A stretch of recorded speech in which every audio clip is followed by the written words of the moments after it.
All right, so 2022's Barbarian comes from director and writer Zach Kreger, which has only worked on one thing that I'm familiar with, and that is Adam Ruins Everything, which was kind of like a college humor series and then also a TV series for a little bit there. Um, Not really the credit that I was looking for a horror movie like this one, but yeah, kind of interesting there. Did he do a bad job? I will let you know in a bit. But the cast here I have is actually quite small. Only four really big main players in here. Couple characters in there. Honestly, just one cast member that I'm not going to mention in terms of just kind of giving away a little too much about the film. You're free to look it up on your own time, but I would recommend maybe not doing that. I don't think it's going to spoil anything too huge, but at the same time, you might have some ideas going into it that you really should just go in blind, because that's honestly the way I went in. All I had seen is the trailers, and I knew it was going to be a horror movie, and I knew that it kind of centered around an Airbnb in a way, kind of. And that's pretty much all I knew going into it. I knew nothing else. I just knew a bit of a cast. Like Bill Skarsgård is in this movie as Keith, which if you don't know, he played Pennywise in the new It films. Very, very great actor, I might add. Which is funny because there's literally a line in the beginning of this movie when the character Tess, Georgina Campbell is the actress there, shows up, and basically if you saw the trailer, the whole situation there, the whole synopsis of it is this girl Tess ends up going to an Airbnb, finds out that it's being occupied by Keith, and that they are booked for the same Airbnb on the same time frame or whatever. And so he's just like, all right, just go ahead and stay here. We'll figure out in the morning. And there's a line in here where he's like, do I look like some sort of monster? And I'm literally thinking in the back of my head, I'm like, well, if you smile like Pennywise, then yes, you would. But yeah, it was cool to see Bill Skarsgård in this movie, even though he didn't really have a huge part in it. Um, Justin Long as AJ, which is an actor I don't really think I've seen in a whole lot. Is he in the American Pie films? I think he might be. I don't know.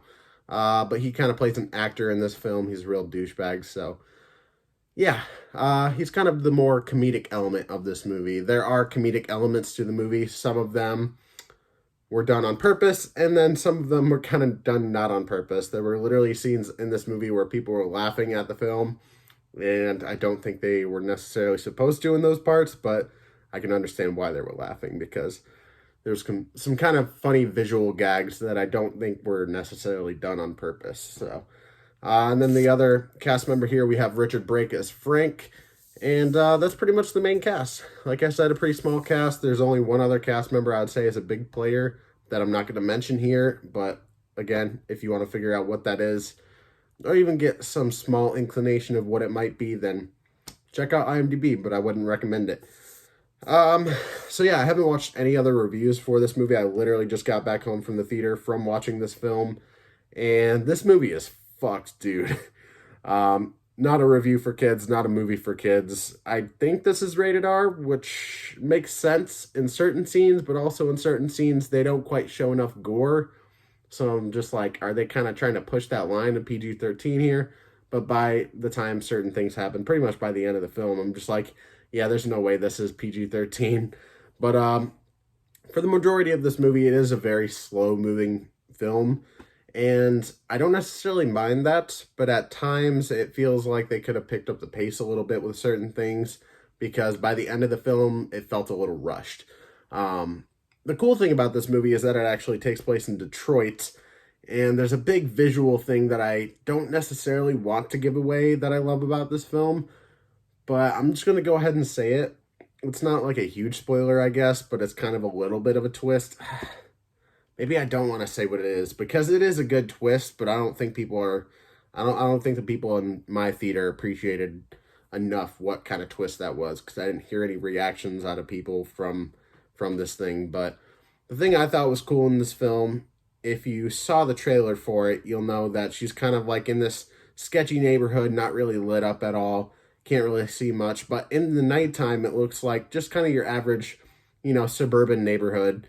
The only thing is, it's fucking dark as hell. Looks like somebody didn't pay the electric bill. So, like, all the houses don't have any light. There's just a few street lights. And the main light is coming from this one Airbnb that she goes to. And then by the daytime, she finds out that the whole freaking neighborhood that she's in, aside from the one house that she stayed in, is just completely wrecked. You know, there's parts of burned houses, clearly abandoned houses. It looks like an apocalyptic wasteland, honestly. And that is because it takes place in Detroit.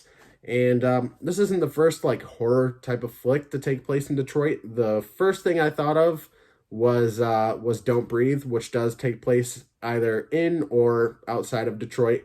Um, I'm a Michigander myself, so it's cool to see a little bit of representation, even though Detroit's not really good representation for the most part, especially in this film.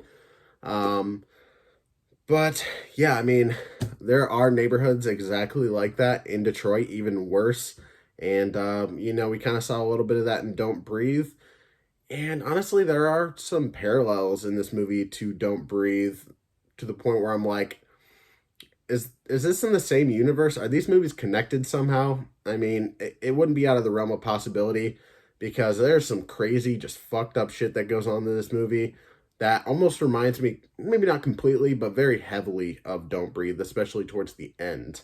Hopefully, I didn't give away too much there, but there's a lot of twists and turns in this movie. It is very slow moving, like I said before, but for the most part, it kind of works to its advantage, kind of building suspense. But at the same time, you do see the antagonist, the monster per se, pretty much towards the beginning of the movie. Only little glimpses, but it's enough to kind of make you think, what's going on here? And as kind of puzzle pieces get put together, it starts to make a little bit more sense why certain things are happening. I think I figured out for the most part was what was kind of going on by maybe like the 45-minute to 50-minute mark. And even then I wasn't like completely sure what would happen or anything like that, but especially when they have one thing go on in this film involving Richard Brake's character Frank, at that point is when I really started to connect the dots and started to understand what the hell is going on at this house because I mean, man, it is messed up, dude. And you don't even see all of it either. Like there's little hints that this has been going on for a really long time and that they have evidence of it. But they don't indulge too much in it. And I almost wish they didn't indulge in the twist in this movie and just kind of kept it open-ended and didn't really explain a whole lot. Because most of the time, when you're watching a film and things aren't explained and they don't 100% make sense, it doesn't always work. But with a movie like this, I think not giving away exactly what was going on might have actually benefited the movie a little bit and kind of let you fill in the blanks and make your own decisions on what might have happened. And in a way, you can kind of do that with some aspects of it, but they fill in the blanks for the most part and kind of tell you exactly what's going on by the end. And I don't necessarily love that with this movie. I kind of wish it would have been just something mysterious. And I don't know, there's a lot of things in this film that I wish they would have done differently in terms of the pacing, in terms of honestly the whole story in general. I don't think the story is horrible. It has a story to tell, but is it a great story? Is it a very compelling story? A little bit, but not really. Um, there's times in here, and I was thinking about this when I was driving home. There's times in this movie where it seems like they're doing fucked up grotesque shit just to do fucked up grotesque shit, and I mean, that's not always a bad thing. There's good scenes of violence in here. When I watch a movie like this, I want to see those tough and gritty, gory scenes, but I don't think you get enough of it in this movie. There isn't enough cast members to play with to really up the ante and make it feel like, oh my god, so many people are dying right now. You just kind of get a lot of it alluded to, which isn't awful, but I don't know. At the end of the day, it's just there's a lot of things, maybe not a lot, but a decent amount of things in this movie that I just kind of wish that the writer here, Zach Kreger, didn't do. Yeah, I mean, let me look up some of my notes here just to make sure I'm not leaving anything too huge out. Sorry that I can't really get into too many details about everything, but this movie has a lot to spoil, so I wouldn't want to give anything away because people should go watch this movie just to kind of experience it and see what it's like especially Michiganders. If you live in Michigan, this would be a fun thing to go watch and be like, hey, Michigan representation. Last time we got anything big like that was in Don't Look Up, when Leonardo DiCaprio's character was a professor at MSU. And, you know, me being a Michigander, it's those kinds of things in movies and TV shows and whatnot. Just getting a little bit of representation, even though it might not be like the best representation, it's still representation. You get to hear the name of the state you live in. I mean, that's just kind of, maybe it's just me, but it also kind of feels like a little bit of a Midwest thing, especially with friends I've seen on Facebook kind of posting about the whole Leonardo DiCaprio being a MSU, Michigan State University professor in that movie. Like, we like little shout outs like that. That's just kind of how we are. We don't get a whole lot of shout outs, so there you go. Let me see here. I already said that the neighborhood looks completely different during the day, and man, just seeing that was like so eerie to me. And I just love putting the little pieces together, and but at the same time, these characters are fucking stupid. There's so many times, if I were in their shoes, I'd be fucking gone. I don't even know if I'd fully contact the police at this point, because the police in this movie are kind of useless. So it's just like, there's so many points in this movie I would have been gone immediately. Honestly, I would have been gone as soon as I got to the house and realized there was somebody else in the Airbnb. I would have been gone at that point. I would have been like, oh well, you know, I'll sleep in my car if I have to. I'll find like a nice, safe looking place for the most part, and just sleep in my car and hope for the best, because I'd rather take my chances in my car in Detroit, just hopefully somewhere somewhat safe, than this creepy Airbnb in the middle of nowhere where literally nothing else is lit up and there's just this random stranger inside. Which, yeah, I mean, there's a lot of points in here where I would have just turned around and left. And if there were people involved, especially people, because all the people in this movie are complete strangers to each other, I would leave a stranger if it meant to save my own ass when it came to this situation. Yes, that sounds selfish. Yes, I sound like an asshole, but who the fuck cares? Because I would have marched my ass out there, probably just been like, hey, cops, I need your help. Here's what's going on. Here's all the details. Go to the house. Oh, the dude's dead. Oh, that sucks. But hey, at least I'm alive and they know what's going on now. So many points I would have just turned my back and left. I already said there's like don't breathe levels of fucked up in this movie, and yeah, that is 100% true. We kind of get three separate stories in this movie involving Tess, Keith. You know, their stories are kind of intertwined together because they find themselves in that situation together. And then AJ, you get his own separate kind of story, and then you get a little bit of backstory about Richard Brake's character, Frank. So, three separate stories going on in this movie, just under 2 hours long, yet it still feels like a really slow-moving movie. So it's just like, I don't know.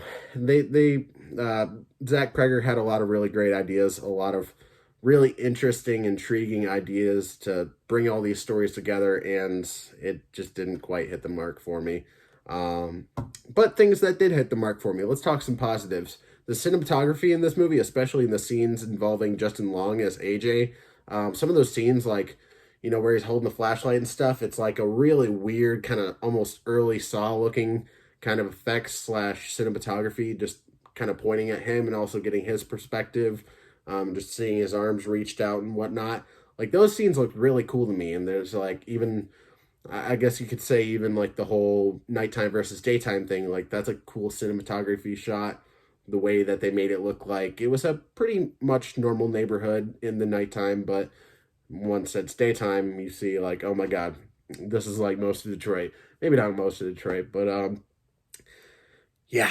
Let me see here. Do not, especially in the like last maybe 30 to 45 minutes, do not eat any popcorn. Don't eat anything. If you have to, just like drink your drink, but do not eat anything, because this movie gets fucking gross, dude. It really does. And, you know, I was eating popcorn. I can stomach most of this shit because I've seen enough of these types of movies to be kind of desensitized by it. But, yeah, if you have a sensitive stomach, and, you know, when it comes to gore and stuff like that, if it makes you sick, yet you still want to watch this movie, maybe just don't eat during it. That might be a good idea. Let me see here. Some of these characters are real idiots who have no instinct whatsoever. That is absolutely true, especially Justin Long's character, AJ. He is the dumbest fucking character I've seen in a horror movie for a while. But at the same time, his character is an actor, and in the situation you kind of open up with his situation, you kind of fucking hate the guy. So the stupid decisions that he's making, at the same time, you're just like, you're a fucking idiot, don't do that. But at the same time, you're just like, you're a fucking idiot, go do that. So I don't know. His character is probably the most fun in this movie for sure. He gets the most laughs out of people. He has the most moments in here you're actually supposed to laugh at. There's some darker themes going on with his character. The only character we really just don't get any backstory for, I mean, you get a little bit, but not enough, is just Bill Skarsgård as Keith, which is funny because I feel like he'd be probably the most paid actor in this situation, other than probably Georgina Campbell, just because she's the main character, essentially, and I don't think it'd be fair to pay him more than her. But, yeah, let me see here. I would leave that Airbnb immediately after seeing the neighborhood and getting warnings from people. That is exactly what happened to Tess. And, for the most part, she was trying to be smart about it, but still kind of found herself in that situation. Let me see. I think that is all I have to say, really. So sorry, it's kind of a little out of order. My notes is a little bit of a hodgepodge, but those are kind of my thoughts on 2022's Barbarian. Not my favorite, but I also didn't hate it, and there's actually aspects of it that I really liked. Just a lot of aspects that I feel like I would kind of change, but that's just me personally. In a way, I almost feel like I wish this movie was something a little bit different, but I'm still content with what I got. So, yeah, as I said, there's my review for 2022's Barbarian. Did you watch it? Did you love it? Did you hate it? Are you in the middle? I'm in the middle. I have aspects I like about it. I have aspects I dislike about it. So I guess I could just say I'm at an even middle for the most part. So I'm going to give this movie a 5.5 out of 10. Some aspects that I really liked and had a lot of really great ideas, but I think by the end of the film, the director/writer here, all due respect, I don't think he completely pulled it all together neatly and made it feel like it had a satisfying ending. Because I don't know if I said this in the beginning, but it has a very, very sudden ending, which really doesn't give you too much of a satisfying conclusion, and doesn't really kind of explain certain things that happen after, which a lot of these types of movies don't really explain the aftermath of everything, but it's just so sudden where it just kind of hits you out of nowhere, and you're just like, oh, I guess that's a movie. So yeah, not horrible. 5.5 out of 10. Not the worst score I've ever given anything. Not the best score I've ever given anything. Not going to end up on my top 10 best of this year, but not on my top 10 worst either. So you win some, you lose some. I think some people are going to like this movie, and some people are going to most likely feel the way I do. And then others might just absolutely hate it. So you never know. I would like to know. Comment down below. Let me know. And leave a like on the video, subscribe, hit that notification bell so you never miss an upload. And I will see you in the next video where I will be reviewing Season 1 of Cobra Kai.